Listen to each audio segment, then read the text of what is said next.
So let's start with a big question. What if the biggest financial obstacle holding you back isn't that $12 latte you bought this morning? Right. And it's certainly not your lack of genius. What if the real hurdle is the system itself? I'm talking decades of stagnant wages, skyrocketing housing costs, and, to be honest, the predictable, emotional way your own brain is wired to fail. That is the most powerful hook we could possibly ask for. Because for too long, financial advice has just relied on making you feel guilty. Exactly. Guilty over these tiny consumption choices. It completely misses the point. So today, we're here to shift that focus entirely, away from guilt and restriction and towards scalable structure and just pure acceleration.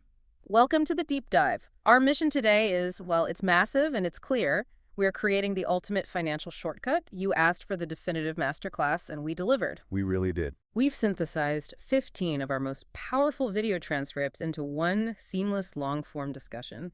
This is the ultimate guide on building automated, resilient wealth.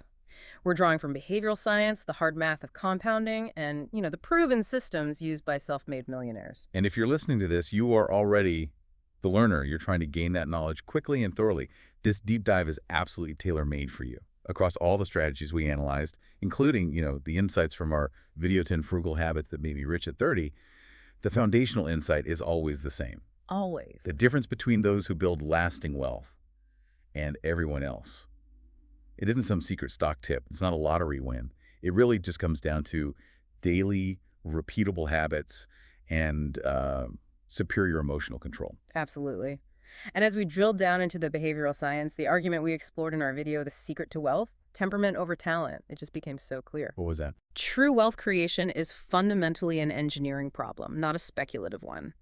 The entire goal should be to build systems that are robust enough to remove the single biggest liability from the equation, and that liability is human emotion. That is exactly where we have to begin. We can talk about index funds and, negotiation tactics later. But if you don't fix the internal behavioral issues first, no sophisticated strategy is ever going to stick. It's the Achilles heel. It's the Achilles heel of otherwise incredibly intelligent people. Okay, let's unpack this mental game first. We're calling this section 1, the wealth psychology debunking the distractions. And we have to start with what we call the smartness trap. The core argument here is, well, it's crystal clear. Your IQ is far, far less valuable than your temperament when it comes to finance. We do. We tend to romanticize the idea of the financial genius, right? The person who can, predict the next market move. We do. But the data consistently shows that a high IQ does not guarantee you're going to beat the market. In fact, sometimes high intelligence can breed this arrogance, this overconfidence that leads to excessive risk-taking, which, the market just loves to punish. Here's where it gets really interesting, and I think this will resonate. Think about the classic scenario. You have the novice investor who just sets up an automatic transfer every 2 weeks into a low-cost S&P 500 index fund. The boring route. The boring route. Yeah. They're just practicing dollar cost averaging. And that person so often systematically outperforms the seasoned professional who's actively trading, paying high fees, and letting their overconfidence lead them to take these concentrated, totally unnecessary risks. Yeah, because investing is fundamentally a game of patience and endurance, not expertise or some complex model. So why is that? Why does simple beat complex so often? It's because investor psychology is profoundly emotional. The market is driven by these primal human forces, fear and greed. We observe this in our analysis of market volatility. When greed hits, people get that euphoric herd mentality. Oh, the FOMO. The FOMO is real. They start chasing headlines and piling into assets that have already peaked, buying high simply because they are terrified of missing out. And then, inevitably, the cycle flips. It always does. When fear hits, usually triggered by a negative headline, a market correction, a panic, people just abandon all logic. They do. They panic sell quality, long-term assets at the absolute worst possible time, locking in losses that should have only been temporary on paper. It's a psychological trap that's almost perfectly designed to destroy the average investor's long-term returns. And the only defense is a mechanical, emotionless system. Exactly. Therefore, the goal isn't to get smarter at predicting the future, which, let's be honest, is impossible for any of us, but to become exceptional at regulating your emotional response to market volatility. You need a plan so robust that when that inevitable 30% dip hits, as it always does, you don't panic. You just stick to the plan. You stick to the plan. hmm This non-negotiable commitment to consistency, that is the ultimate edge. Okay, so from one trap to another, let's pivot to the biggest distraction of all, which we covered extensively in our discussion on personal finance myths. Let's talk about the latte lie expose. Oh, this one. For years, the traditional financial narrative has been centered on that coffee purchase, right? Alleging that it is the thing destroying your financial future. And we challenge that so fiercely in our video on this topic. Yeah. Fixating on the $12 latte is functionally a distraction mechanism. It's a way to deliberately keep your focus off the systemic issues that actually cost people thousands upon thousands of dollars. Let's just look at the math for a second. Canceling a $10 monthly subscription, or even avoiding a $5 coffee every single day, what does that generate? Maybe a few $1,000s a year, tops. Right. And that amount will never generate the kind of capital you need for a down payment on a home. It's not going to cover catastrophic medical bills. It's just noise that prevents people from addressing the systemic reality. And those systemic issues are what truly matter. That's what the lie is designed to mask. We're talking about housing costs consuming 50% or more of average income in major cities. Right.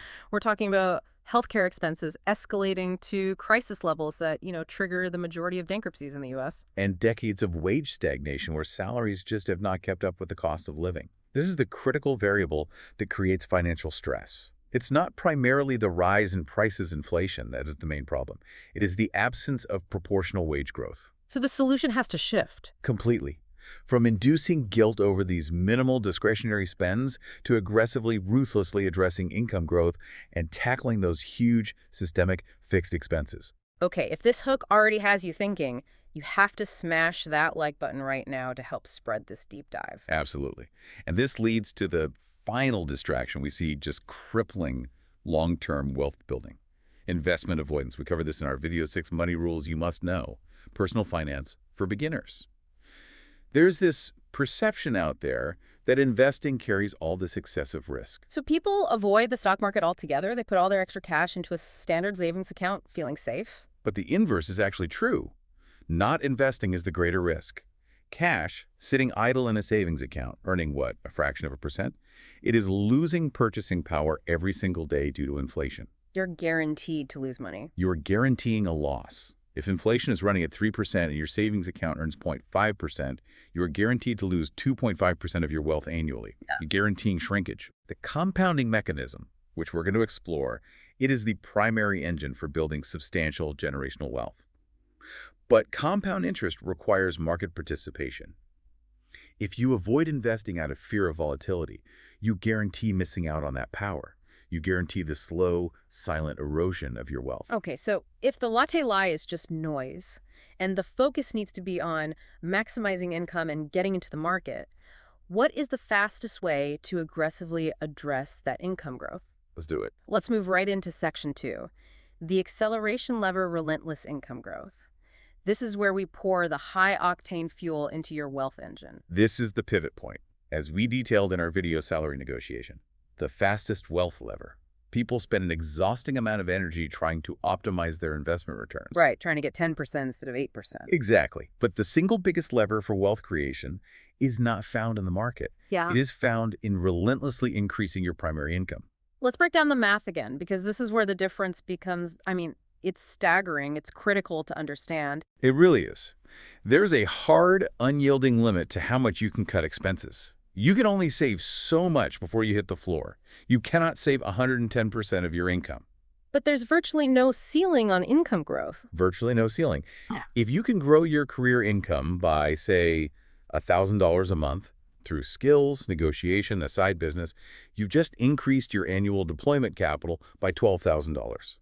That accelerates your compounding dramatically, faster than you could ever achieve by chasing tiny fractional returns in the market. You're controlling the numerator in the equation. You're increasing the amount of capital you have to deploy. And every dollar you invest early benefits from a longer compounding period. Yeah. So the focus has to be on sharpening those high-lever, in-demand skills, making yourself truly indispensable in the marketplace. So what are those skills? The analysis we performed across high compensation roles highlighted 4 skill areas that are universally required for senior roles and high pay. Okay, what are they? Coding or high-level technical skills, data analysis, the ability to actually derive insight leadership, and perhaps most critically, communication. Coding and data analysis, those are the foundational engines. They translate directly into measurable efficiency and insight for any company. But communication, that's the multiplier. Explain that. The multiplier. Well, being technically brilliant is capped if you cannot clearly articulate your value, or present your findings to executives in a compelling story, or, crucially, negotiate your salary effectively. Effective communication is the vehicle that drives the monetization of all your other skills. That brings us to operationalizing indispensability. It's not just about spending a weekend taking some online course. No, it's about being ruthlessly proactive in applying that knowledge. The strategy demands that you must actively seek out the high visibility, high pain point problems within your organization, and you volunteer to solve them, even if they aren't technically in your job description. So you become the person whose absence would cause genuine operational damage. Exactly. For instance, if the company is losing 10 hours a week in wasted time because of some broken internal process, you are the one who designs and implements the fix. That visibility and that demonstrated ability to deliver measurable value, that is your source of leverage. And once you have that leverage and that indispensability, that's when you deploy what we identified as the most powerful financial move most people are too scared to make. Which is strategic salary negotiations. Strategic salary negotiation. The data we reviewed in our video salary negotiation, the fastest wealth lever, emphasize this over and over. A single successfully negotiated raise, say $10,000, is worth significantly more over a lifetime than years of careful stock picking. Once you factor in compounding and future percentage-based raises, absolutely. It is an immediate and massive injection into your compounding engine that pays dividends literally forever. But, and this is a big but, the negotiation cannot be based on emotion, not on how long you've been there or on need. It has to be based purely on objective data. You must do your homework first. That means spending serious, deliberate time gathering market rate benchmarks, using industry salary reports, consulting firm data, public disclosures, before you ever walk into that room. You walk in with facts, not feelings. Right. And you structure the pitch not around, I deserve this, but around the specific value you delivered. You quantify it. Give me an example. I saved the company $80,000 last quarter. I generated $150,000 in new revenue through this initiative. I stabilized these three critical processes.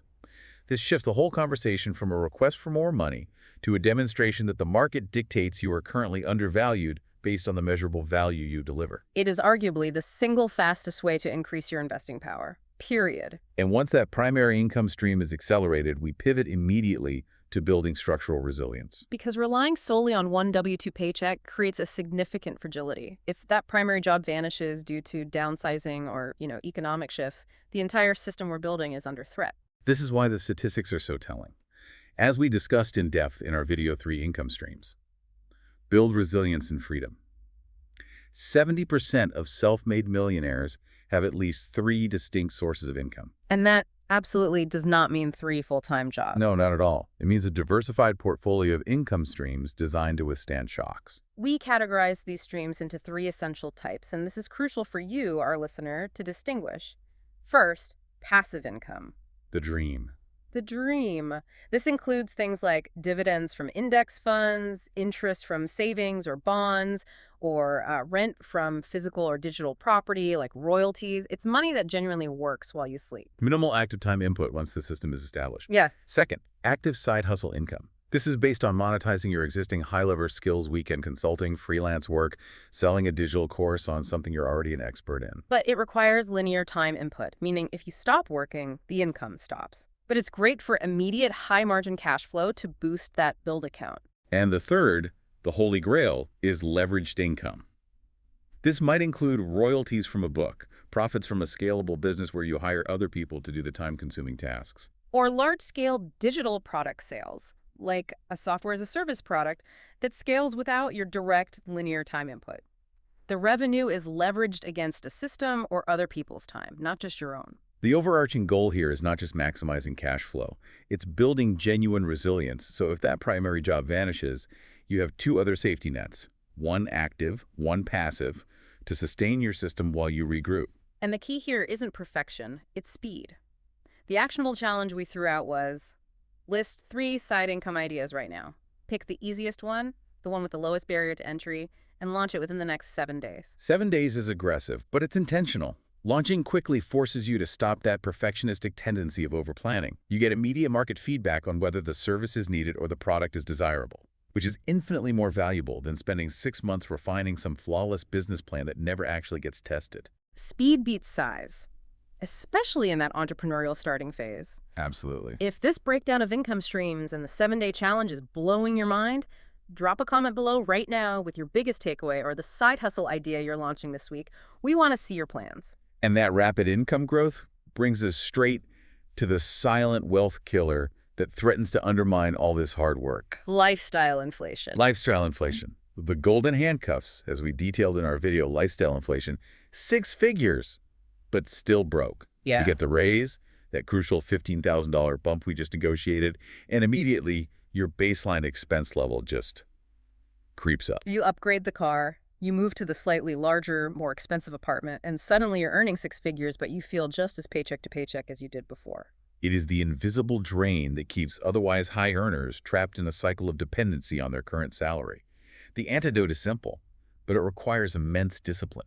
Keep your baseline expenses flat while your income rises. If you receive a raise or a bonus, you must ensure that 80 to 100% of that new money is immediately redirected into your build account, not into consumption. By maintaining that flat expense base, the one that worked for you before the raise, every single income increase effectively doubles or triples your investment firepower. Right. It ensures those new dollars are working for your future freedom, accelerating your timeline instead of just disappearing into unnecessary consumption or servicing larger debt payments. That combination relentless income growth paired with ruthless expense stability is the pure acceleration formula. It is. So now that we have the mindset right and the income engine running, we need the structure to manage it all. Which brings us to Section 3, the system of freedom implementing the anti-budget. And we need the system because, as our video, the Only Money System You'll Need highlights, traditional, restrictive budgeting tracking every single penny you spend fails a scientifically proven 92% of the time. 92%. Just think about that failure rate for a second. It's astounding. It's a catastrophic failure rate, and it's a direct reflection of its flawed premise. Absolutely. Traditional budgeting is based on restriction and constant willpower. As behavioral science shows us, restriction triggers a powerful psychological rebellion. It's like a crash diet that leads to binge eating.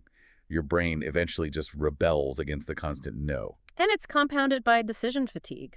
A traditional budget requires continuous, minor moral negotiations all day long. Should I buy this coffee? Can I afford this lunch? Exactly. Your brain has a finite capacity for rational decisions, and if you waste that capacity tracking coffee purchases, you will inevitably run out of willpower and make poor, large-scale financial decisions later. Like impulse buying a boat. Right. So the anti-budget is this elegant structural design that avoids all of that emotional fatigue. It completely flips the concept. Instead of agonizing over every dollar going out, you automate the most important dollars going in. You make one single high-lever decision when you set up the system, and then you just trust it. You trust it. The goal is to eliminate the need for daily, exhausting willpower. Let's dive deep into the specific architecture which we introduced in the anti-budget. Build wealth with 3 simple accounts. This is the 3-account system. And the order of funding is absolutely 100% non-negotiable. So, account 1, the build account. This is your wealth creation vehicle. And the transfer to this account must be the very first thing that happens when your paycheck lands. It's automated, it's non-negotiable, and it occurs before rent, bills, or groceries. You are literally prioritizing your future self and your freedom first. The starting percentage can be flexible, maybe 10% if you're new to this, but the ultimate target should be pushed aggressively toward 20% or even 30% of your gross income. Especially after those successful salary negotiations we just talked about. Exactly. This is the number that really activates aggressive compounding. And the destination for this money is the most technical part. It cannot sit idle in a standard savings account. We already discussed why. Inflation will just silently erode its value. It needs to flow immediately into growth vehicles. We advocate heavily for low-cost, broadly diversified index funds, like total market trackers or S&P 500 trackers. These give you market returns with minimal effort and expense. And here's that brilliant psychological trick related to the build account that I love. Ah, yes. Placing it at a different financial institution than your checking account. Why is that so important? This is what we call structural friction. It's designed to protect you from yourself. If accessing that money requires a multi-step transfer process, a slight inconvenience, it provides a vital cooling-off period for those moments of impulse spending. It reinforces the idea that this money is off limits for consumption. By making it inconvenient to fail, you significantly increase the probability that you will succeed in the long run. Okay, after the build account is funded, we move to account 2, the bills account. This is the container for all your fixed monthly expenses. You do a one-time calculation, rent, mortgage, utilities, insurance, subscriptions, and that exact total amount gets auto-transferred immediately after the bill account. This completely eliminates the mental labor of managing fixed payments. They're covered. The money is isolated. The infrastructure is just running silently in the background of your life, removing that monthly anxiety. And once those first two are funded, the non-negotiable future and the necessary present, the remainder goes into account 3, the spend account, This is the true magic of the anti-budget. the guilt-free money. Yes. Since all the important work, the building and the paying of fixed debts, has already been done automatically, whatever is left in that spend account is truly disposable. No tracking, no negotiation, no guilt. And this shifts the mindset from scarcity to abundance. It really does. Most people are surprised to find themselves making fewer impulse purchases because that constant internal financial anxiety is simply gone. I agree that systems beat willpower, but for a new listener, doesn't telling them to immediately save 30% feel completely overwhelming? How do we address that real emotional resistance to carving out that much capital right away? That is a critical point. And the key is starting small to build the habit and recognizing that the first 30 days are the hardest. The anti-budget works because it focuses the pain. If the spend account runs dry, you are forced to address the highest leverage expense first, your fixed costs. So it points you to the real problem. Exactly. It's psychologically easier to cut one non-essential subscription once than to perpetually negotiate a $5 purchase every single day. The system tells you where the real problem lies, and it's usually your fixed expenses, not your discretionary ones. Let's walk through the implementation steps right now. If you're listening and you're ready to set this up, step 1 is calculate and allocate. Determine your initial realistic percentages, say 15% build, 55% bills, 30% spend. Step 2, set up automation. Log in your bank platform right now and schedule those transfers for paycheck day.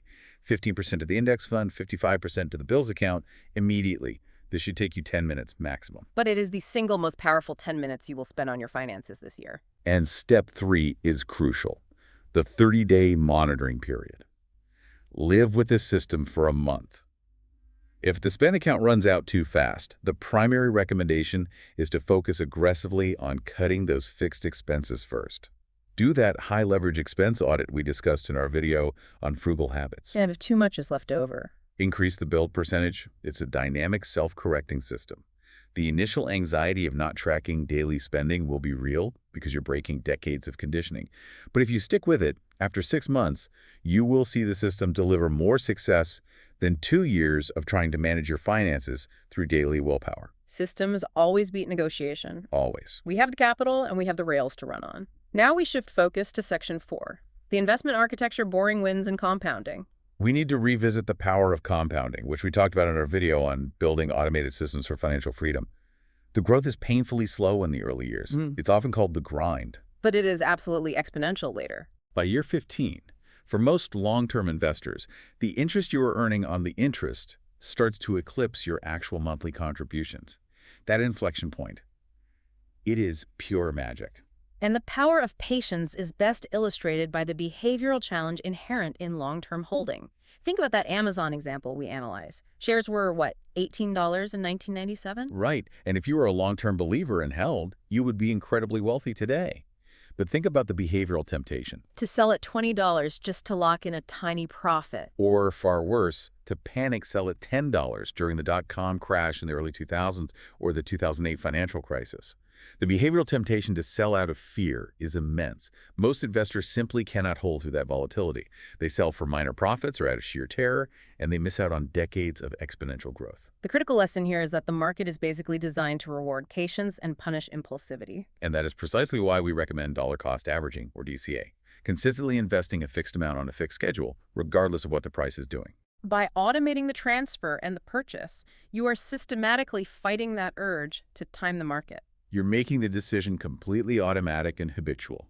It is a mechanical inoculation against your own fear and greed. And that philosophy leads us directly to ignoring the hype. In our video, Forget AI and Crypto, the 2026 Wealth System, we discussed extensively that the real wealth system is, well, it's boring, simple, and consistent.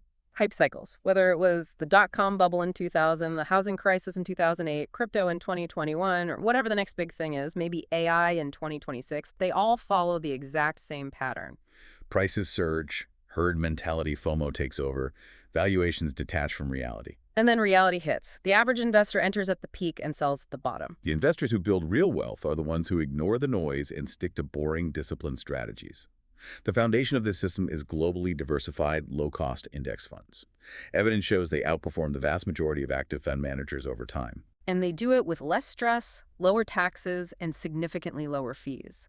While everyone is chasing the next big thing, you're just quietly and systematically owning the entire global economy. But for those who want to optimize further, and this is an advanced concept, there is the optional lever we call the small cap value tilt.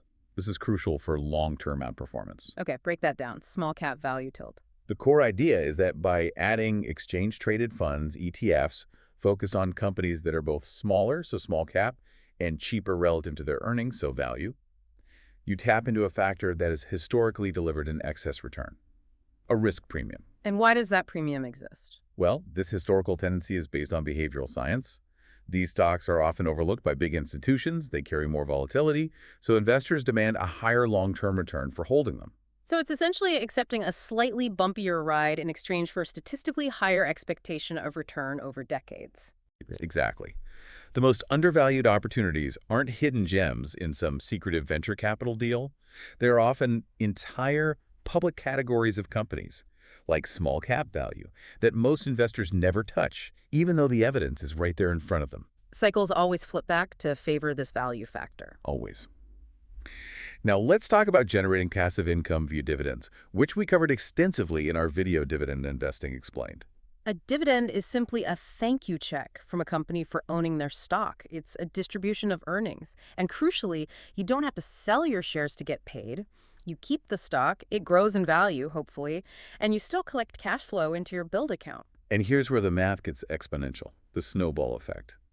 If you reinvest those dividends through a DRP, a dividend reinvestment plan, that money automatically buys more shares.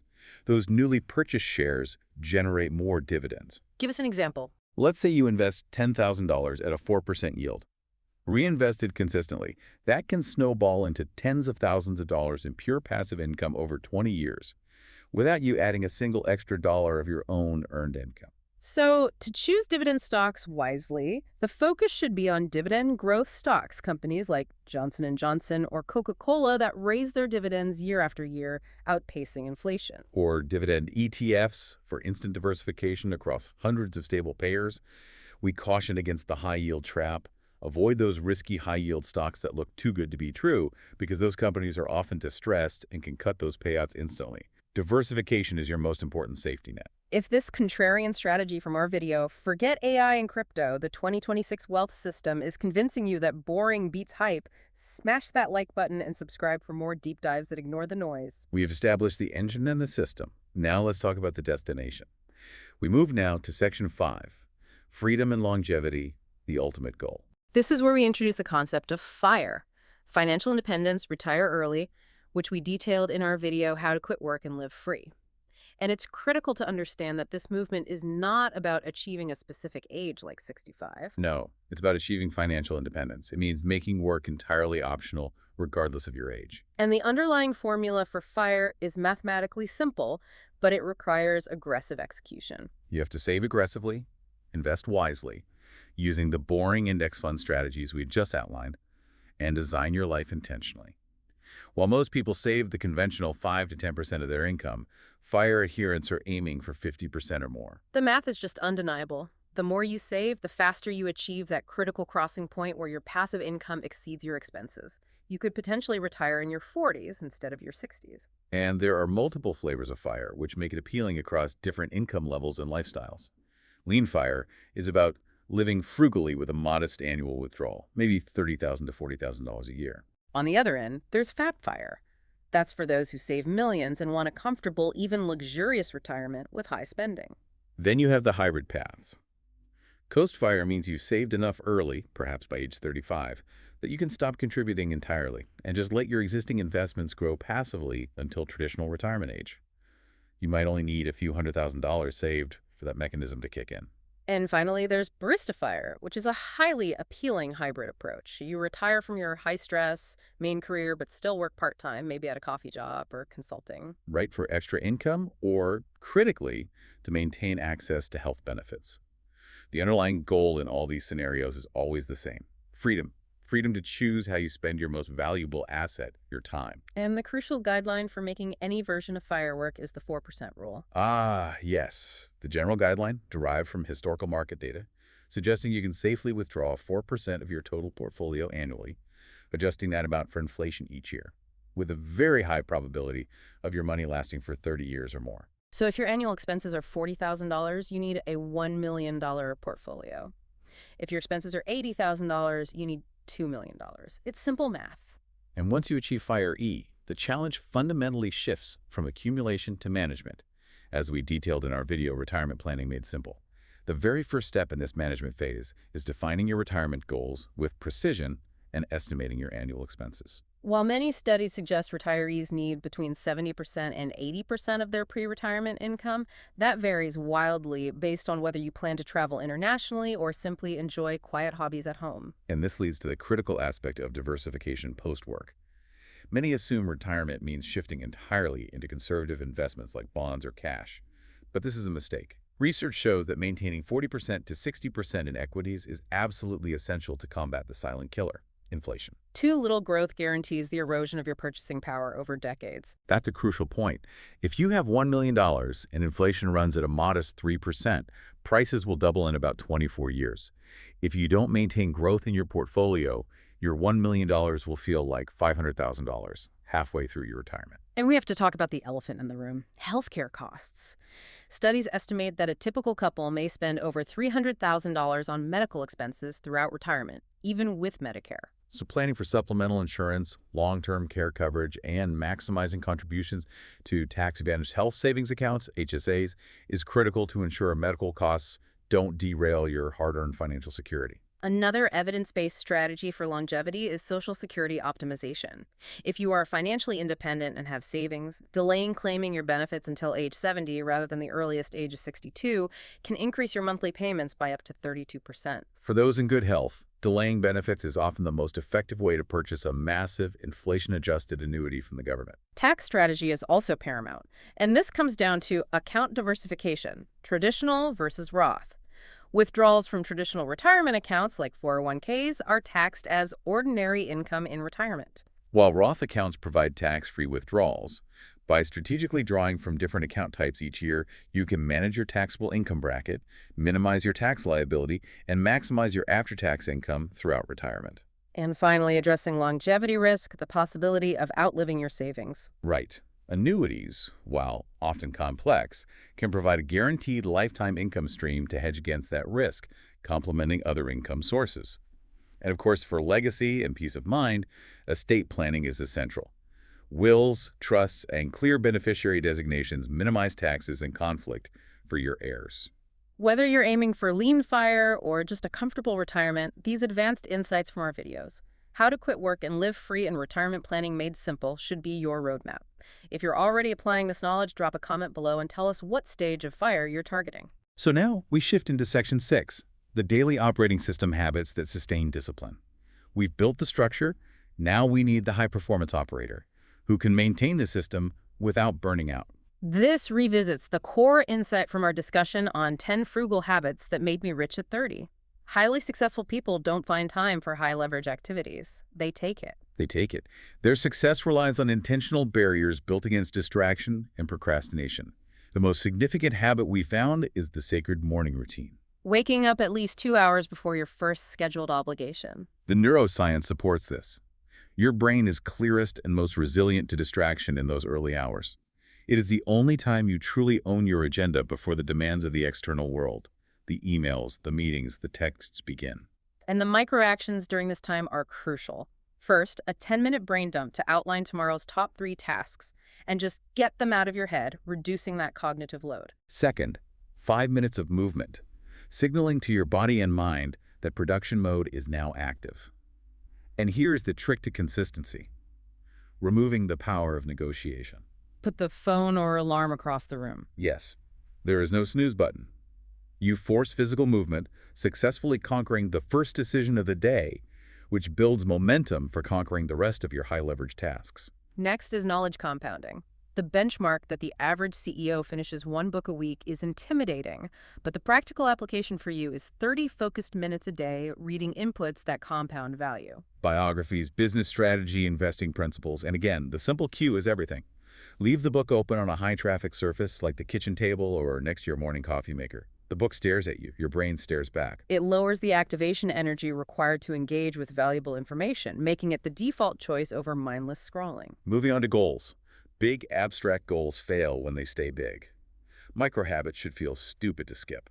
Instead of work on business plan this week, the micro habit is email one potential client a day. That's 5 minutes of effort.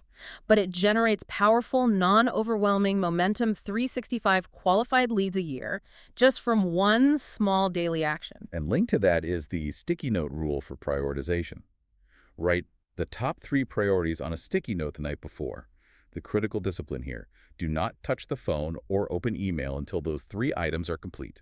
This guards your most productive, highest value hours against external demands because, as we established, your focused attention is currency, and it is highly scarce. You have to control your calendar, or someone else will. The recommended action is the time audit. Track every 30-minute block for 3 days to spot the leaks. The endless scrolling, the mindless email responses, the quick calls that absolutely kill focus and drain cognitive energy. And the sources suggest 2 immediate high-leverage corrections to plug those leaks. Delete 1 attention-sucking app, social media, news, and mute 1 high-volume group chat. These specific actions reclaim your attention and dramatically reduce the drag of context switching. That tax your brain pays every time you switch tasks. It's a massive productivity killer. Next, high-value networking. One conversation with the right mentor who has already solved the problem you are facing can skip you 5 years of painful, expensive trial and error. That speed advantage is priceless. But networking has to be low friction for the person you're contacting. Absolutely. Find one admired person online and send a hyper-focused 50-word message containing genuine gratitude for their work, professional curiosity, and one specific, easy-to-answer question. No pitch, low friction. Repeat this monthly to build genuine relationships based on respect, not need. And finally, scheduling recovery. Burnout is not just a personal problem. It is an expensive financial problem because it dramatically reduces your decision quality. Which leads to behavioral mistakes in the market. Recovery is part of your performance infrastructure. Millionaires schedule recovery like they schedule revenue calls. That means real disconnected weekends, the phone in airplane mode for hours, and at least one do-nothing day a month with zero agenda. The most powerful action step is to literally block that day out in your calendar within the next 30 days and protect it like a mandatory client meeting.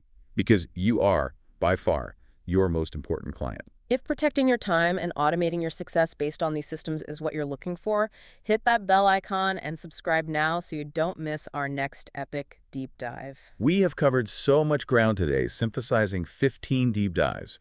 The mindset shift away from the latte lie, income acceleration, the anti-budget 3 account system for automation, the boring investing strategy that consistently beats the hype. The mathematical path to fiery, and the daily habits that sustain this entire discipline.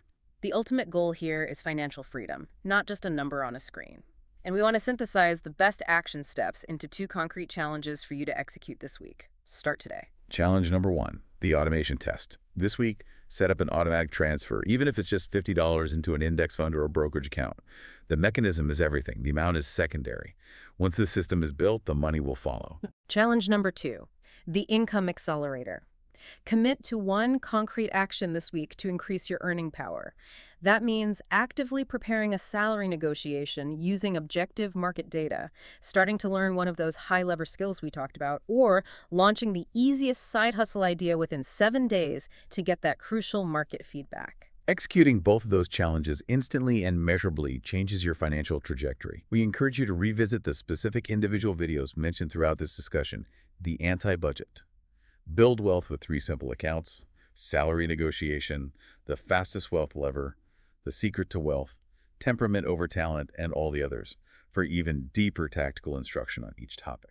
And here is the final provocative thought to chew on as you implement your anti-budget this week. If you truly commit to protecting your time off and treating your rest like a mandatory client meeting, how does that commitment fundamentally change your perception of your own professional value and the limits you place on your earning potential? Something profound to mull over. Thank you for diving deep with us today. Subscribe, turn on notifications, like the video to spread this deep dive to others who need this masterclass, and comment your favorite part or what topic we should cover next. We'll catch you on the next deep dive. Welcome back to the deep dive. If you joined us for part 1, you know we really laid the essential foundation. We did. We covered, the mindset, this idea that your financial temperament actually beats raw talent. Right.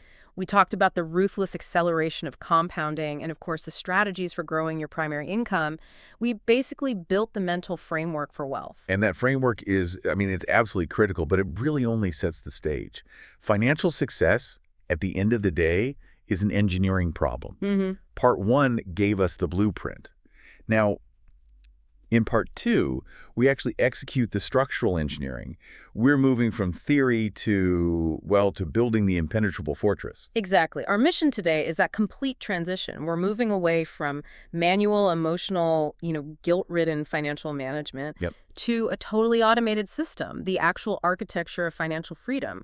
We are focused squarely on implementation. We have to eliminate decision fatigue. It's the great enemy of any kind of sustained success. And we have to remove the single biggest liability in personal finance, human emotion. So today, we're deep diving into the structural automation system that, and I love this, allows for guilt-free spending. The dream. It is. Plus the non-negotiable daily habits that sustain that system, and how you can accelerate your path to freedom using, frankly, boring, proven investment strategies that beat the hype every single time. Okay, let's unpack this blueprint. Time to start building. All right, so in part 1, we optimized income growth. Now we have to protect that high cash flow with an elegant, almost invisible system that works whether you're paying attention or not. And our analysis shows this pivot is it's necessary. Because the traditional method, that restriction-based budgeting, it has a staggering failure rate. a 92% failure rate is basically the universe telling you the system is fundamentally broken. And the sources are so clear that the problem is psychological, it's rooted in restriction, and that leads directly to massive decision fatigue. Traditional budgeting, it operates from a mindset of constant scarcity. It activates this really powerful psychological response. It's actually identical to crash dieting. Oh, that's a great analogy. It is. When you mandate deprivation, your brain just immediately triggers rebellion. And that leads to binging, quitting the system altogether, and then feeling guilty about it. It's completely unsustainable by its very design. It's the willpower crap. We all have a finite pool of mental capacity for rational decisions each day. A very finite pool. Right. And if you spend that capacity tracking every $5 latte, negotiating with yourself about a streaming service, or manually logging transactions, you've wasted that precious mental energy. And then what happens? Well, when a high-stakes, high-leverage professional or financial decision comes up later that day, like negotiating a raise or deciding on a major investment, you've already run out of steam. You're going to make a suboptimal decision. And this highlights the critical misdiagnosis, which, we talked about in our video on the $12 latte lie. We are conditioned by popular media to just obsess over these minor expenses. It's a $10 subscription, the daily coffee. Right. While simultaneously ignoring the systemic financial leaks that are actually sinking the ship. That focus on the micro is so fundamentally misleading. Cutting those minor expenses, it rarely generates sufficient capital to address your major financial goals. It's just not enough. Exactly. If you save, say, $300 a year on coffee, that's great, but that won't make a dent in a $50,000 student loan or a down payment in a high cost of living area. Not when your rent just jumped $500 this year. So the focus has to shift. It has to. It should always be on increasing income and, crucially, automating aggressive savings, not tracking trivial spending. We need to shift the architecture entirely. And that's where the anti-budget flips the script. Instead of agonizing over every dollar going out, you automate the most important dollars going in. You make one single high-leverage decision when you set up the system, and that one decision eliminates the need for thousands of low-leverage daily willpower decisions later on. So let's talk about the engine of this thing. Account 1, the build account. Yeah. This is the definition of paying yourself first, but executed ruthlessly. Is the non-negotiable priority. The transfer to the build account must be the first transaction that executes when your paycheck lands. It's automatic. Before rent, before bills. Before groceries, before anything else, you are financially prioritizing your future self above all the demands of your present self. And the sources recommend starting flexibly, right? Maybe 5% or 10% just to get the mechanism working. Exactly. Start small if you have to. Right. But the ultimate target, especially if you are serious about accelerated financial independence, it should be aggressive.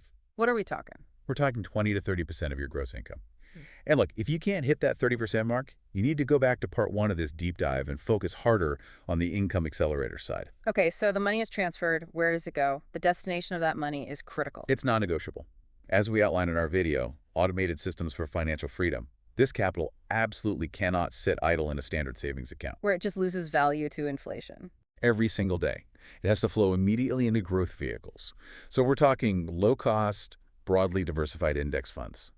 The total market, S&P 500 trackers, things like that. And this is where the informed investor has to think strategically about tax advantage. Should this go into a Roth IRA or a traditional 401k or IRA? This is such a critical trade-off.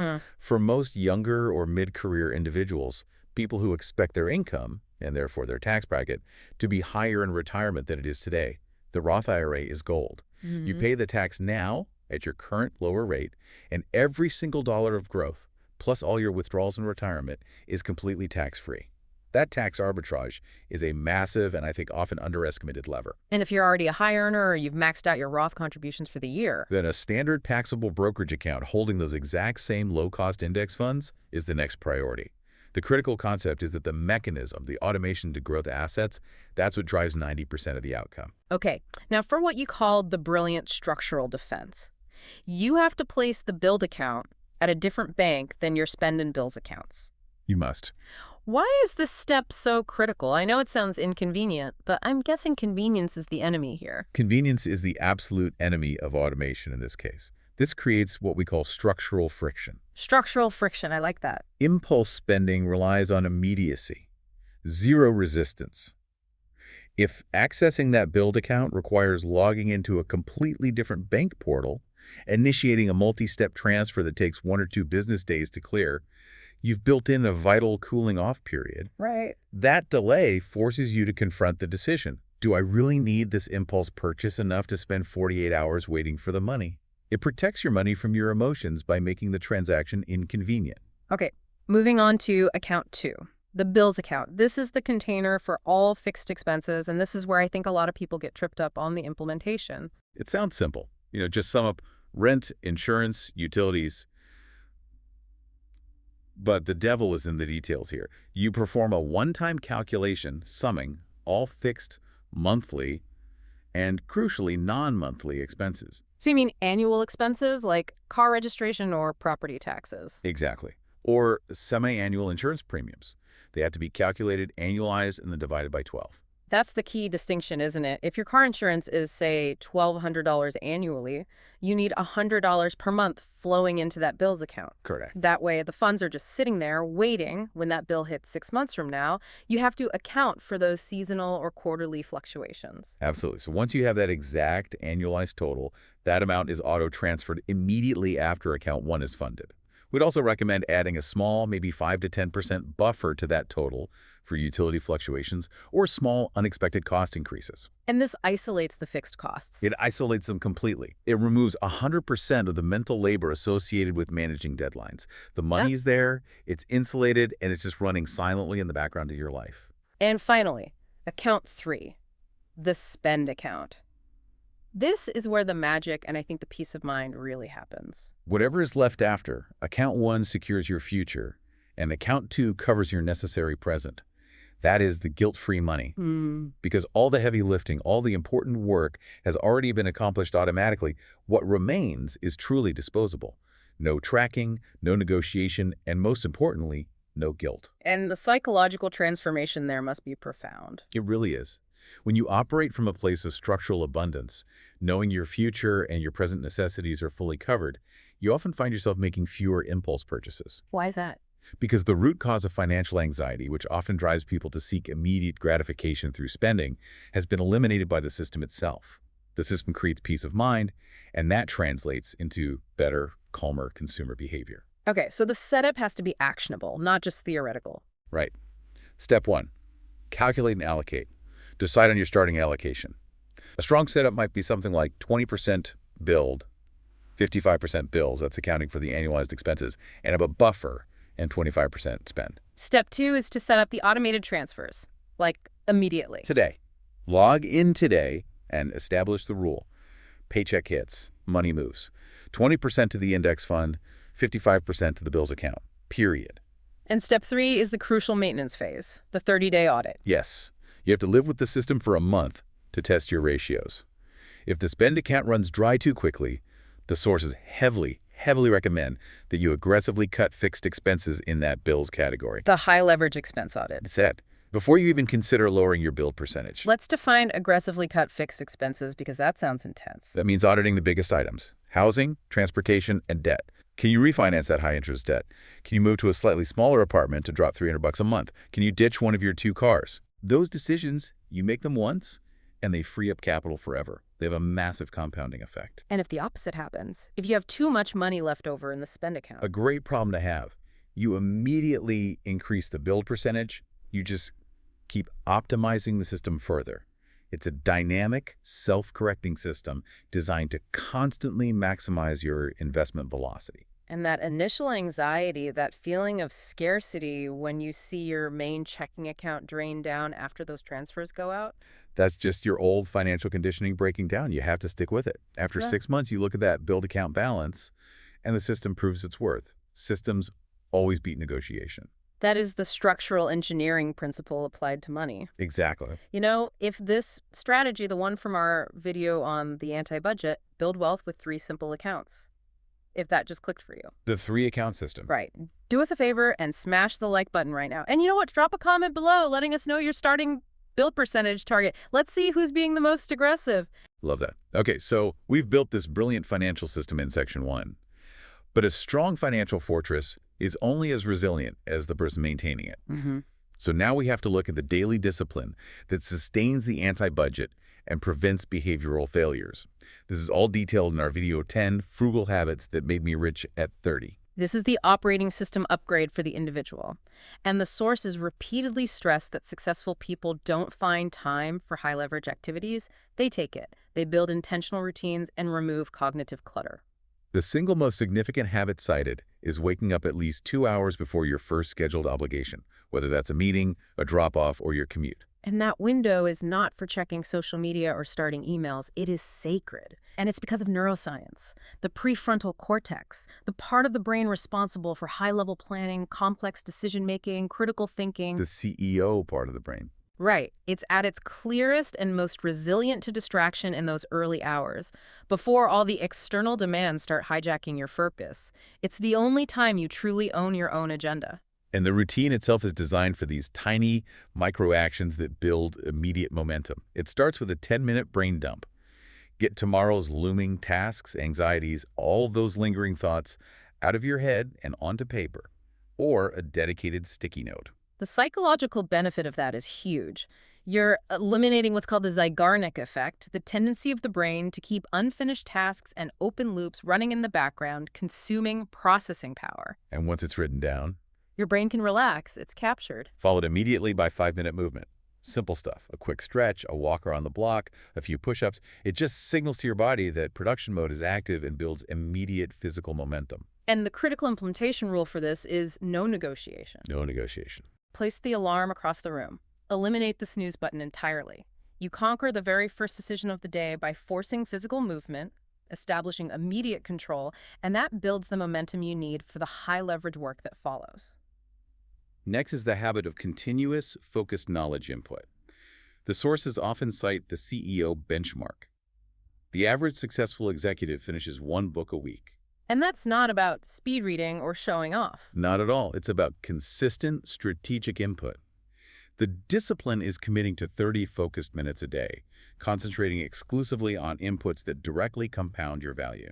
We're talking biographies of successful business builders, Rockefeller or Carnegie, deep dives into investment principles from people like Peter Lynch or Buffett, or learning advanced negotiation tactics. Anything that increases your professional value and your earning potential, remember, that's your biggest financial lever. So what's the hack for making this stick? It's a subtle one. Passive accountability. Don't put the book away neatly on the shelf. Leave the open book on a high-traffic surface, your kitchen table, next to the coffee maker on your pillow. Ah, so it stares at you. When that book stares at you, your brain stares back. It Oh, lowers the activation energy needed to pick it up and engage. yeah. It makes reading the default choice over mindless scrolling. I love that. Okay, so big amorphous goals are where procrastination is born.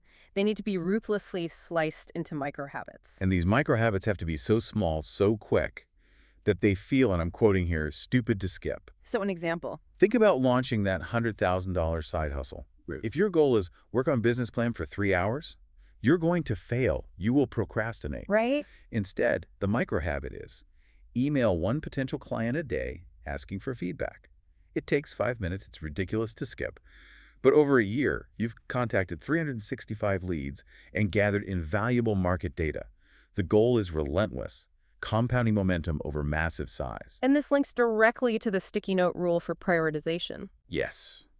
Write the top 3 high-leverage priorities, the 3 tasks that truly move your career or income forward, on a sticky note. And the rule is absolute. You do not touch your phone, social media, or non-essential email until those 3 items are complete. This ensures your best, sharpest morning energy is applied to your most important work, not answering someone else's crisis email or doom scrolling. And remember, attention is currency. We have to aggressively guard it. We all know that feeling. You sit down to work and suddenly an hour has passed and you've been researching ancient Roman plumbing. The sticky note is the physical, non-negotiable barrier against that distraction. And if you don't manage your own calendar and your own attention, someone else is managing it for you. The sources recommend a brutal time audit. It's so effective. Track every 30-minute block for just 3 days to spot the leaks. Where's your attention actually going? The TikTok scrolling, the mindless email checks, the quick calls that kill not just the 5 minutes of the call, but an hour of focus because of the cognitive tax of context switching. The corrections must be immediate and high leverage. Delete one app that steals your attention and mute one group chat that constantly demands your input. These specific actions reclaim your attention, they reduce your cognitive load, and they allow you to sustain the deep, focused work required to maintain high performance. We often hear the cliche, your network is your net worth. But the value of strategic networking isn't just access, it's speed, it's asymmetric leverage. Precisely. One genuinely insightful conversation with the right mentor, someone who is 5 or 10 years ahead of you, can let you skip 5 years of painful, expensive trial and error in your career or business launch. That speed advantage is priceless financial leverage. But networking can feel transactional or just overwhelming. How do we break the ice without seeming needy or desperate? That's where the sources give us this perfect, low-friction, high-value strategy, the 50-word template. The 50-word template. Okay. Find one person online whose work you genuinely admire and respect. Send a message containing 3 things, and only 3 things. Genuine gratitude for specific work they produced, curiosity about one aspect of their journey, and one specific, insightful question related to their expertise. So no pitching your idea, no fluff, and absolutely no request for coffee or a meeting? None. It's a low-friction exchange designed solely to build genuine respect. But this is the key. You have to be disciplined about it. What do you mean? How often should we use this? Is there a risk of spamming or devaluing the effort if you do it too frequently? That's an excellent distinction. The key is quality over quantity, which means infrequent use. Repeat this monthly. Maybe target 1 new person per month. If you're genuine, specific, and respectful of their time, you slowly build a genuine, high-value relationship that's founded on respect, not on immediate utility. That is the long game of networking. Now, this might be the most counterintuitive habit for the perpetually ambitious person, but recovery is performance infrastructure. Burnout is not just a mental health issue. It is a profound financial catastrophe. It absolutely is. Burnout leads to massive, sustained drops in productivity and critically terrible decision-making, which can completely undermine the automated anti-budget system we just built. You start making impulse purchases or risky investments because your cognitive resources are just depleted. So you have to schedule recovery like it's a revenue call. Exactly. Non-negotiable rest. That means using real weekends, putting the phone in airplane mode for large blocks of time, and blocking out at least one do-nothing day per month with zero agenda, zero errands, and zero obligation. And you have to treat this recovery time like a mandatory critical client meeting. Because you are your most important client. Protecting that recovery ensures maximum sustained performance, and it protects the decision quality you need to maintain your high-leverage system. Skipping rest is essentially taking on high-interest financial risk. Okay, we've optimized the primary income. We've established the automated savings system sustained by high-leverage habits. Now we turn to structural resilience. Because relying solely on one paycheck creates significant unacceptable fragility in any financial architecture. That fragility is a threat to the entire system. And you just have to look at the data, as we broke down in our video 3 income streams. Build resilience and freedom. A full 70% of self-made millionaires have at least 3 distinct sources of income. 70%. That is basically a statistical requirement for building structural wealth.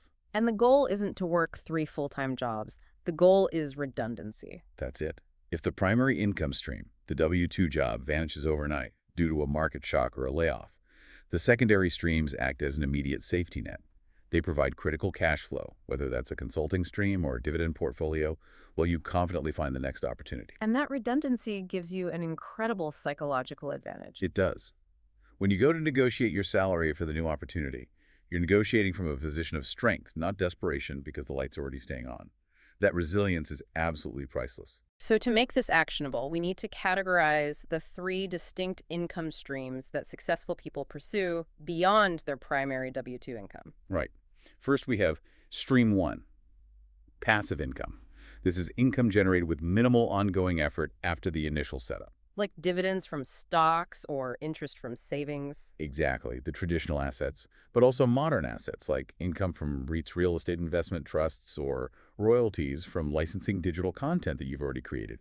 It's money that earns while you are sleeping or traveling or focused on your high-leverage W-2 job. Okay, second is Stream 2, active side hustle income. This is income based on your existing skills that requires direct, linear time input. Examples are things like highly paid professional services, like consulting in your field on the weekends, freelance contracting, or developing and selling a digital course where you're actively answering student questions and providing coaching. So it requires your time, but it immediately diversifies the risk away from your main employer. Precisely. And third is Stream 3, leveraged income. This is the highest potential stream because it is scalable and does not require linear time input after creation. So what are some examples here? Think truly scalable products. Profits from a business where you hire others to manage the daily operations, separating your income from your time. Royalties from a successful book or a patented invention, or a scalable SaaS software as a service product. You create the asset once, and it can serve millions of customers. The sources are overwhelmingly clear that the enemy of creating Stream 2 and 3 is overplanning. It's perfectionism. The key is execution velocity. Overplanning is simply a highbrow form of procrastination. The sources challenge you with the 7-day launch challenge. Okay. List 3 side income ideas.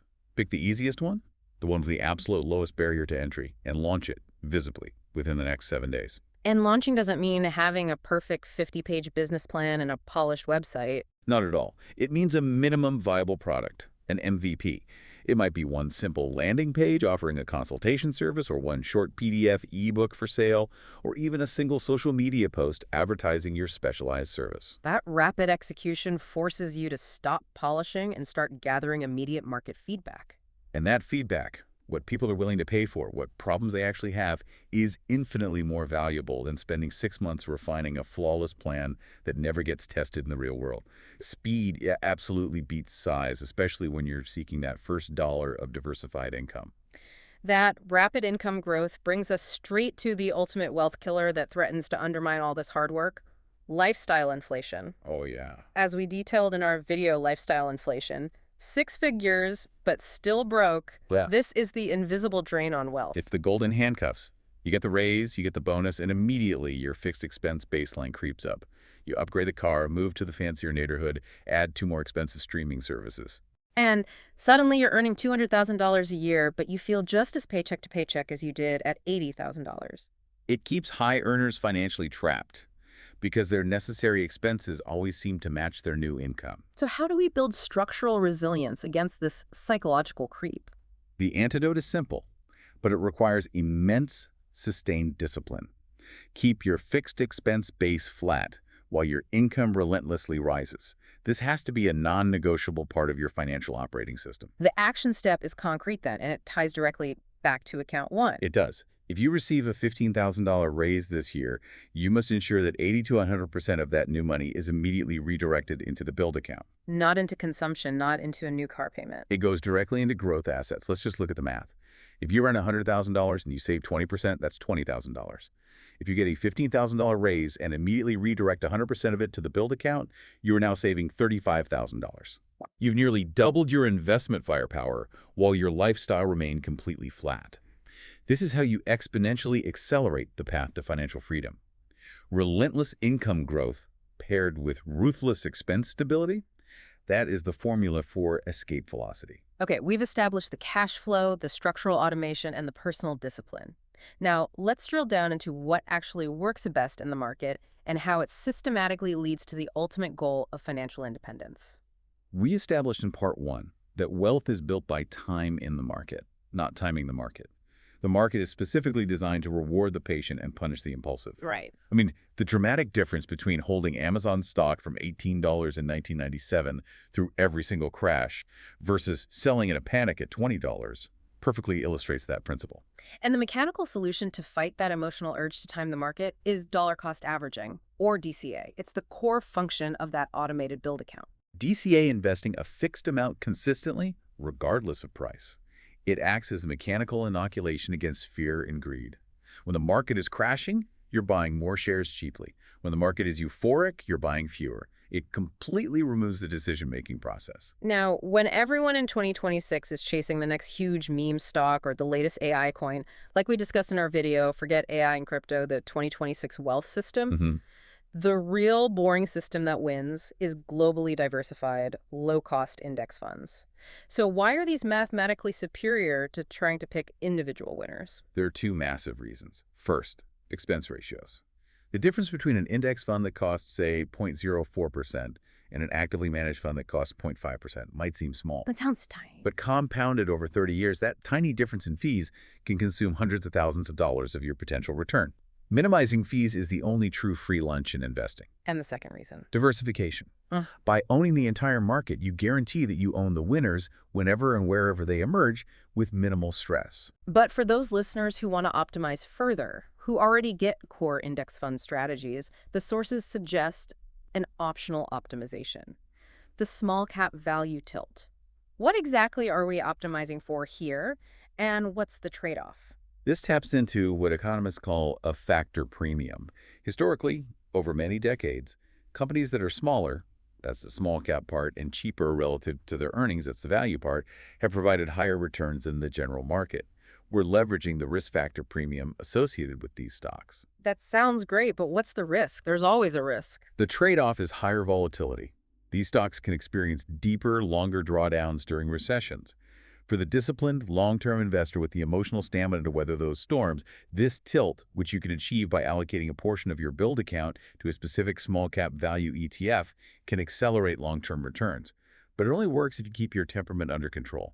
Let's move to another critical source of automated cash flow, dividend investing. As we broke down in our video, Dividend Investing Explained, what's the functional definition of a dividend for our financial architecture? A dividend is basically a thank you check, a distribution of profits from a company just for owning their stock. And crucially, it's income generated without you having to sell a single share. So it provides passive cash flow, your invested capital continues to grow while it's simultaneously sending you cash. Correct. And here is where the mechanical advantage of automation combines with the investment strategy. The snowball effect, powered by DREPs. DREPs, dividend reinvestment plans. Right. They automatically take that dividend cash and use it to buy fractional shares of the same stock or ETF. The investor never even sees the money. This reinforces the core automation principle and removes the decision to spend that dividend income. So your money earns money. which automatically buys more money-earning assets, leading to exponential geometric compounding without requiring any new manual contributions. When managing risk here, how do we spot danger? We see stocks offering 8% or 10% yields. That seems too good to be true. It often is. Yeah. That's the warning sign. High yields can signal a troubled company whose stock price has plummeted, making the yield look artificially high. Or it could be a company that's paying out more than they can sustainably afford. So the key is to focus on what? Two things. Dividend growth stocks companies with strong balance sheets that consistently raise their dividend year after year, and dividend ETFs, which give you instant, crucial diversification across utility, healthcare, and industrial sectors. That insulates you from the failure of a single company. All of these processes, the income growth, the automation, the discipline, and systematic investment, they all lead to the ultimate goal: financial independence, retire early, or FIRE. Mm-hmm. As we broke down in our video, How to Quit Work and Live Free, FIRE movement for beginners. Yeah, this isn't about hitting age 65. It's about achieving the capacity to make every life choice independent of employment necessity. The fundamental formula of the FIRE movement is ruthless. Save aggressively, aiming for 50% or more of your income. Invest wisely in low-cost diversification. And maintain an iron grip on preventing lifestyle inflation. And the math is relentless. It is. Saving 50% of your income, for example, puts you on a path to financial independence in roughly 15 years, regardless of your starting salary. And once you hit that goal, the question is how you sustain it for 30, 40, or even 50 years. That brings us to the withdrawal rule. Most followers rely on the 4% rule, which was derived from the historical Trinity study. This suggests that you can safely withdraw 4% of your total portfolio value annually, adjusted for inflation, to sustain your income for at least 30 years, with a very high probability of not running out of money. So if your annual expenses are $60,000, you need $1.5 million invested. Exactly. $60,000 divided by 0.04. It's the framework that provides the control and the confidence to exit the traditional workforce. And the FIRE concept isn't monolithic, right? It has different flavors of freedom to match different lifestyles and risk tolerances. Yes, exactly. You have lean FIRE, which involves living a very frugal lifestyle, requiring a smaller portfolio. Then there's fat FIRE, for those who save and invest enough to support a high comfort and luxury retirement lifestyle. And coast FIRE is a fascinating one. It is. You invest aggressively early on, then you stop contributing entirely in your 30s or 40s, and just let the magic of compounding grow those savings organically until traditional retirement age. And then there's barista FIRE, which means you retire from your high-stress career but work part-time, maybe for passion or critically, to maintain access to health benefits. This shifts the entire intellectual challenge.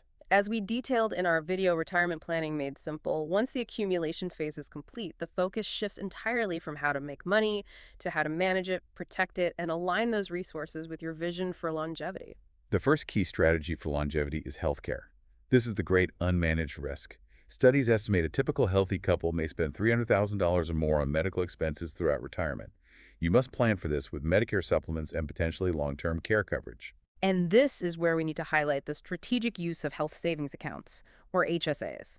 The HSA is perhaps the single best retirement vehicle available to those with high-deductible health plans. It offers a triple tax advantage. Contributions are tax-deductible, the money grows tax-free, and withdrawals are tax-free if used for qualified medical expenses. So it's a powerful tax-advantaged source of funds to pay for that $300,000 future health burden. Absolutely. You should be maxing out your HSA after your 401k match and your Roth IRA. Next, Social Security optimization. If you've built up a massive build account, you have the flexibility to delay claiming benefits. This is a critical tactical decision. If you delay claiming Social Security benefits until age 70, your monthly payment can increase by up to 32% compared to claiming at 62. For those who are financially independent and in good health, delaying benefits is often the most effective way to maximize guaranteed lifetime income. It provides a critical buffer against longevity risk, the fear of outliving your money. Tax strategy is huge in retirement management. We can't just assume taxes disappear. That's right. And this is why maintaining a mix of traditional retirement accounts, where withdrawals are taxed as ordinary income, and Roth accounts, which provide tax-free withdrawals, is so crucial. It gives you flexibility. Immense flexibility. It allows retirees to strategically choose which accounts to draw from each year. For instance, you might withdraw from traditional accounts up to the standard deduction, then pull tax-free funds from your Roth accounts, thereby minimizing your overall tax liability year over year. It also helps you manage required minimum distributions, or R&Ds later in life. And finally, we cannot ignore inflation mitigation. Inflation is the silent, pervasive threat to a long retirement. Even a modest 3% inflation rate will effectively double prices in about 24 years. If you retire at 55 and live to 90, the cost of living could triple. Wow. That's why research shows you must maintain substantial exposure to growth assets. We're talking 40 to 60% equities throughout retirement, not just 100% bonds. You need to ensure your purchasing power is not eroded by that 3% silent tax over 25 to 35 years. This detailed management plan really ensures that the post-accumulation phase isn't a period of worry, but a season of well-managed financial security. It allows the freedom to last a lifetime. You know, if understanding how the 4% rule works and how the HSA acts as a triple tax advantaged powerhouse gives you the confidence to start planning for your freedom, subscribe and hit the bell so you don't miss part 3. We're going to dive even deeper into wealth protection. All right, let's bring it all home. We have covered the entire structural system today, moving from the high leverage income accelerator and the anti-budget structure to the daily habits that sustain deep focus and the advanced investment strategies that ensure longevity. If we synthesize all the material across this masterclass, I think 3 core truths emerge that drive 99% of financial success. First, temperament over talent. Your emotional control, your patience, your discipline in execution. Yeah. They are exponentially more valuable than your IQ or your market savvy. Second, income as the biggest lever. You must relentlessly grow your professional value through skills, negotiation, and diversification. Why? Because there is no ceiling on income growth, but there is an absolute hard floor on expense cutting. Your time is finite, your income is not. And third, systems over willpower. You must automate your savings and investments using the anti-budget to make the right financial decision the default decision. You have to remove the emotional equation entirely. Okay, we want you to take immediate, tangible action this week based on this deep dive. So we have 2 concrete challenges for you. Challenge 1, the automation test. This week, set up an automatic recurring transfer, even if it's just $50 into an index fund or brokerage account. That's your build account. The amount to secondary. It is. Proving the mechanism, establishing the habit, and building that structural friction is everything. Make the system real today. Challenge 2, the income accelerator. Commit to 1 concrete action this week to increase your earning power. Strategically prepare for that negotiation using market data. Sign up for that high-lever skill course. Or launch the easiest side hustle idea you conceived of. Get that first market validation in the next 7 days. Do both of those challenges, and you immediately and irrevocably change the financial trajectory of your life. Absolutely. We are just scratching the surface of advanced wealth. If you feel like there's still more to uncover, and there is, we are breaking down advanced topics in the next installment. That's right. Next time, in part 3, we're breaking down estate planning myths, the advanced psychology of sustaining multi-generational wealth, and even deeper dives into sophisticated tax minimization strategies that even high earners often miss. If you loved this deep dive and the structural guidance, please encourage the algorithm by liking this video. Go watch the individual videos we mentioned, the anti-budget, salary negotiation, and FIRE movement for maximum detail and implementation guidance. And most importantly, comment below with your biggest takeaway or the specific habit or automation you are implementing first. And ensure you subscribe and turn on notifications so you don't miss part 3 of this essential masterclass series. We often obsess over the mechanics of investing and the constant grind of maximizing income, but the sources heavily emphasize the critical importance of recovery and time control. The final thought we want to leave you with is this. If you truly commit to protecting your time off and treating your rest like a mandatory critical client meeting, how does that shift fundamentally change your perception of your own professional value and the limits you place on your earning potential? Time will pass anyway. You might as well ensure it passes in your favor.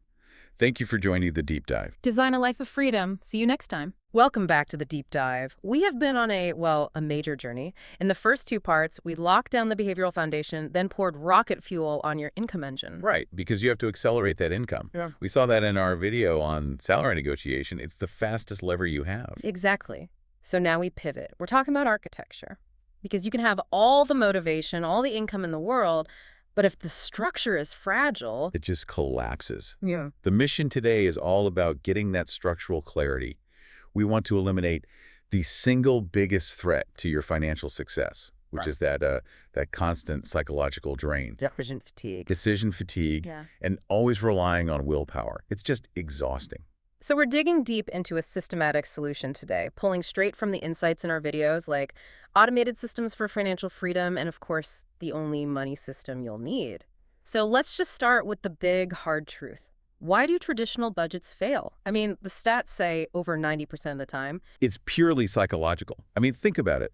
A traditional budget is all about restriction. Hmm. It's about telling yourself no constantly. And nobody likes being told no, especially by themselves. Exactly. It triggers this need for rebellion, and it forces you into dozens of these tiny moral negotiations all day long. Did I spend too much on that coffee? Should I buy this shirt? By 4 p.m., your brain is just fried. Your willpower is gone. It's zero. You give up. You're wasting all this precious mental energy tracking lattes and managing guilt. The problem is that budgeting tries to control your behavior, not your environment. So the solution we're talking about, the one that flips the script, is what we've been calling the anti-budget. It's really an engineering solution, and it's designed for freedom. The core concept is just so elegant. You remove the need for daily tracking because you automate the most important dollars first.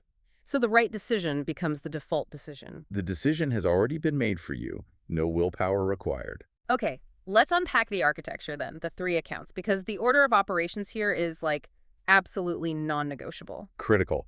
Step one is you pay your future self first. Period. So account number one is what we call the build account. The non-negotiable future. This is your wealth creation engine. And the automated transfer into this account, it has to be the very, very first thing that happens when your paycheck lands. Before rent, before bills, before anything. And the sources are pretty aggressive on the target for this. They say start at 15%, but push towards 20, even 30% of your gross income. Now let's talk about that because 30% is life-changing for sure. But for someone in a high cost of living city, that's intense. That is a fair challenge. Look, 30% is the destination. It's not necessarily day one. If you can only do 10% today, that's fine. Start there. So it's about the mechanism, not the amount at first. It's about building the habit. Then here's the trick. Every single time you get a raise, you immediately dedicate half of that new money to your build account. That's how you ramp up without feeling the pain of lifestyle creep. I love that. You institutionalize the raise. And this money, it can't just sit there. Oh, absolutely not. It has to flow immediately into growth vehicles. And the most, boring but effective recommendation is always low-cost, broadly diversified index funds. S&P 500 trackers, total market funds. Set it and forget it. Okay, and here is my favorite part, the little psychological trick from the sources, the structural fiction trick. Yes, this is so powerful. You put your build account at a different bank than your main checking account. Just that little bit of inconvenience. It's a huge buffer. If you get in that impulse to buy, say, a new TV, you can't just move the money instantly. You have to log into a whole different platform, start a transfer that takes a day or two. And in that time, that cooling off period, your rational brain kicks back in. You're protecting your future self from your impulsive present self. It's brilliant. Okay, so after the build account is funded, we move to account two. The bills account. We call it the necessary present. This is just a container for all of your fixed monthly expenses, rent, mortgage, insurance, utilities, all of that. And you just do a one-time calculation to figure out that total number? One time. That's it. Then you set up an auto transfer for that amount to happen right after the bill transfer. This just creates such powerful infrastructure. Your obligations are covered silently, automatically. So much stress just vanishes. So future self is handled, present self's obligations are handled, and now we get the payoff. Now you earn the right to account number 3, the spend account. The guilt-free money. Whatever is left after accounts 1 and 2 are funded is 100% disposable. And this is the magic. No tracking, no negotiation, no guilt. It shifts your whole mindset, right? From scarcity to abundance. It really does. And what's counterintuitive is that when you feel abundant, you actually make better, more relaxed spending choices. You're not driven by anxiety. So let's make it real. Say you take home $5,000 a month.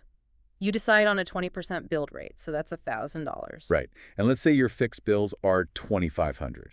So $1,000 goes to build, $2,500 goes to bills. And the remaining $1,500 lands in your spend account. And that's your playground. No questions asked. Exactly. So the setup is calculate the ratios, set up the transfers on paycheck day, and then just watch it for a month. If your spend account runs out too fast, the answer isn't to cut your build rate. It's to find a way to lower your fixed costs in the bills account or accelerate your income. It all connects. It all connects. Okay, action item time. We're calling this the automation test. I challenge you as you're listening, or definitely this week, open your banking app. Set up a recurring automatic transfer into an index fund, even if it's just 50 bucks. The amount is secondary. It's the mechanism. It's the habit. A system will always, always beat negotiation with yourself. So true. Okay, now let's move from the financial plumbing to the personal operating system. We need the habits that sustain all this. Yeah, as we saw in the video, 10 frugal habits that made me rich. Successful people don't find time. They take it.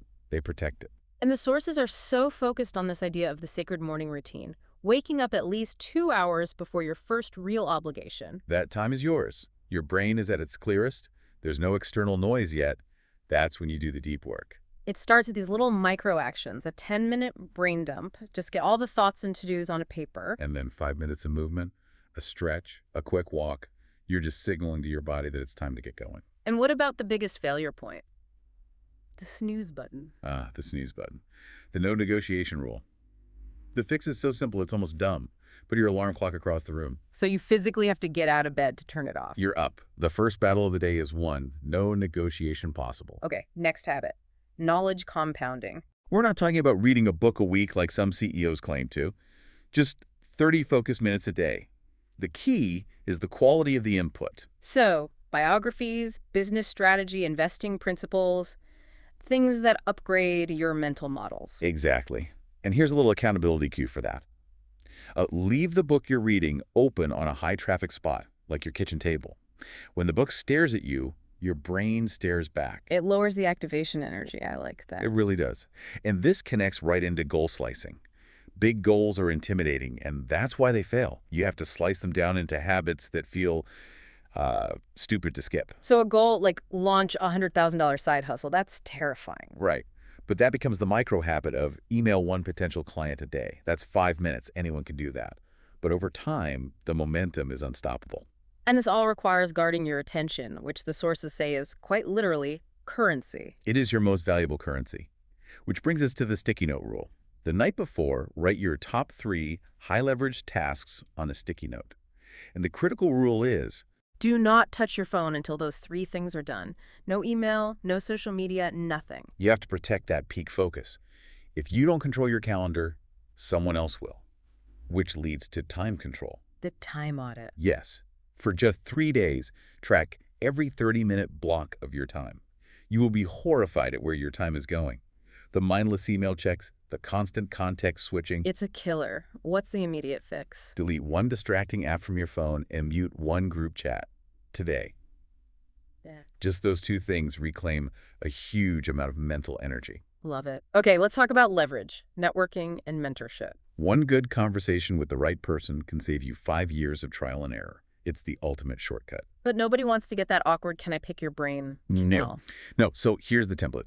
Find someone you admire online, send a message, max 50 words. It needs 3 things. Yeah. Genuine gratitude, curiosity about their journey, and one specific, insightful question. No pitch, no fluff. Just respect. Do that once a month. It works. Okay, this next one is crucial. Scheduling recovery. Burnout is a financial problem. Full stop.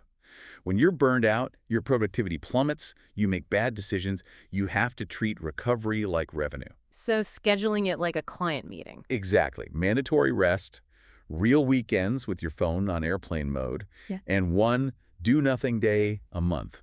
0 agenda. Block it out on your calendar right now. Protect that day because you are your most important client. Absolutely. And for a quick win that feeds right back into the anti-budget system. The instant raise. The expense audit. Download your last 30 days of bank or credit card transactions. Go through with a highlighter and circle every single non-value added expense. Forgotten subscriptions, phantom fees. And the action step. Before you go to bed tonight, cancel or renegotiate 3 of those things. That is lost capital redirected right back into your system. Boom, instant raise. No performance review needed. Love it. Okay, so we've got the architecture and the habits. Let's connect this back to income and resilience. Right, this is how you protect your wealth long term.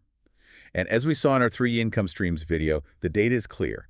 70% of self-made millionaires have at least 3 distinct streams of income. It's just diversification. It's a safety net. It's your safety net.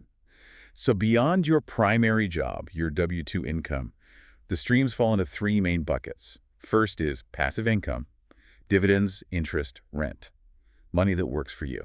Second is an active side hustle. Consulting, freelancing, teaching a course on a skill you already have. And third is leveraged income. This is where it gets exciting. Royalties, profits from a business where others work for you, or a digital product that can scale without you trading more of your time for it. The goal is just redundancy, so if that main job disappears, you're not in a panic. You're resilient. And this brings us to our next challenge for you, the income accelerator. I want you to list 3 side income ideas you could launch. Just 3. And then pick the easiest one, the one with the absolute lowest barrier to entry. And launch it in the next 7 days. Don't overthink it, just execute. Speed beats size every time. As that income grows, we have to talk about investing without getting caught up in the hype. We covered this in Forget AI and Crypto, the 2026 Wealth System, and Stop Checking Stocks Every Day. The market rewards patience, and it punishes impulsivity. Wealth is built by time in the market, not timing the market.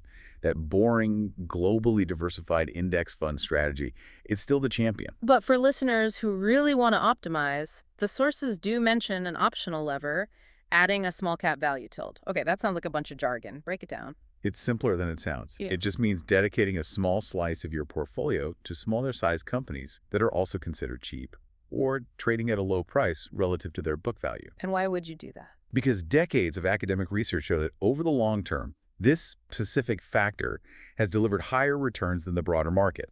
The trade-off is you have to accept a bit more volatility. It's an optimization for the long haul, not a get-rich-quick thing. Makes sense. A little extra risk for a potential long-term premium. Now, speaking of long-term, let's dive into dividends, which we covered in Dividend Investing Explained. A dividend is basically a thank you check a company sends you just for owning their stock. The best part is you get cash without having to sell any of your shares. And this is where the system gets really powerful, with dividend reinvestment plans, or DTIAs. Yes, the dividend P automatically uses your dividend payout to buy more shares of the stock, even fractional shares. It's a snowball effect. Your money is buying more assets, which then generate even more money for you. It's compounding on autopilot. So once you've built all this wealth, the job isn't over. The focus shifts, right? This is the post-accumulation phase we saw in retirement planning, made simple. The focus shifts entirely to management and protection. There are 2 huge risks you have to manage. Number 1 is inflation, the silent killer. At just 3% inflation, prices double in about 24 years. Your money is literally losing purchasing power just by sitting there.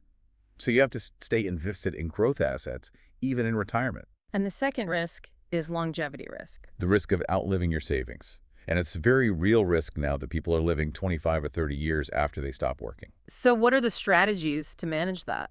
Well, the most famous is the 4% rule, which suggests you can withdraw 4% of your portfolio in the first year of retirement, adjust for inflation, and have it last for 30 years. But, and this is a huge but, you have to be flexible. In a down market, you might need to withdraw less. Another huge lever is optimizing Social Security. Massive. If you can afford to, delaying your benefits until age 70 can increase your monthly payment by up to 32% compared to taking it at 62. That's a guaranteed return you can't get anywhere else. And finally, tax strategy. Using a mix of your traditional and Roth accounts to manage your tax bracket in retirement.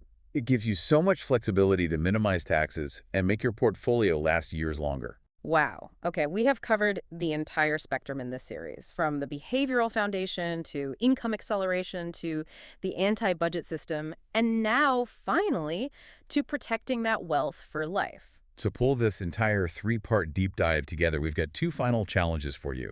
First, the automation test. Set up that automatic transfer this week. Get the system working for you. And second, the income accelerator. One concrete action this week to boost your earning power, whether that's prepping your salary negotiation data or launching that tiny side hustle. Do both, and your financial trajectory changes instantly. And we want to leave you with one final provocative thought. It connects the systems with the self-management. If you truly commit to treating your rest and recovery time, that mandatory do-nothing day, like a high-stakes client meeting that you absolutely cannot miss, how does that change your perception of your own professional value? And what does it do to the limits you place on your own earning potential? Something powerful to think about. We really recommend you binge this full 3-part series to let it all sink in. And then go check out the original 15 videos for all the source material. If you got value out of this, please hit that like button. And comment below with your number one takeaway from the entire deep dive series. We really want to read those. Subscribe and ring the bell for more wealth building strategies, and let us know in the comments what you want us to deep dive into next. We'll catch you next time.